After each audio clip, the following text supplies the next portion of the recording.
ఈ పువ్వులను వచ్చేసి 100 వరహాల పువ్వులు అంటారు. ఇవి కూడా ఇంటి ముందు అందం కోసం వేసుకుంటారు.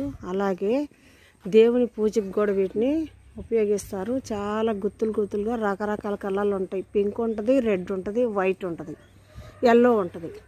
చూడండి ఎంత బాగున్నాయి ఈ పూలు. చూడండి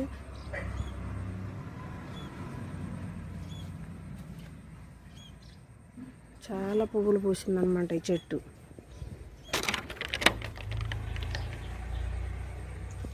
చూసారా?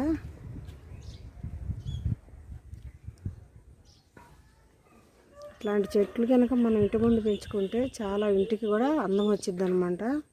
కానీ ఇవి గేదెలు కానీ మేకలు కానీ ఏవి తినకుండా వీటిని కూడా మనం ఏం చేయాలి, వీటికి కంచె వేయాలన్నమాట. చాలా బాగుంటాయి అనమాట. ఇంటి ముందు ఉంటే ఇంటికే అందం వచ్చింది.